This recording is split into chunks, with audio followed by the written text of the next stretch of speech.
આપણી સંસ્કૃતિમાં ગૌમાતા માત્ર એક પશુ નથી. ગૌમાતા સાથે આપણું જીવન અને આપણી પ્રકૃતિનું એક ઊંડું નાતું જોડાયેલું છે. પણ આજે એક સવાલ આપણે સૌએ પોતાને પૂછવો જોઈએ.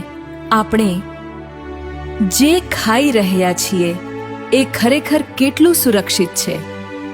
ખોરાકમાં વધતા રાસાયણિક ઉપયોગના સમયમાં સ્વચ્છ સુરક્ષિત ખોરાકની પસંદગી વધુ મહત્વની બની છે. ત્યારે હવે આપણે આપણા ભવિષ્ય પર વિચાર કરવાની જરૂર છે. વધતા જતા રસાયણવાળું ખાવા કરતાં આપણા જાતે ઉગાડેલું ખાઈએ તો. ગૌયોગ કેન્દ્રની ટીમ સતત પ્રયાસ કરી રહી છે કે લોકો વધુમાં વધુ ઓર્ગેનિક તરફ આગળ વધે.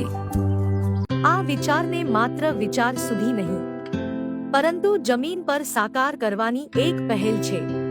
Greenhouse project. પ્રકૃતિ તરફ એક નાનું પગલું, સ્વસ્થ જીવન તરફ એક મોટું પગલું. જગ્યાની જરૂરિયાત અને પાકને ધ્યાનમાં રાખીને ગ્રીનહાઉસની તૈયારી અને સેટઅપથી શરૂઆત કરીએ છીએ. પછી આવે છે બીજની પસંદગી અને વાવેતર. છોડની શરૂઆતથી લઈને યોગ્ય ઓર્ગેનિક ખાતર ઉપયોગ અને પાકની સંભાળ.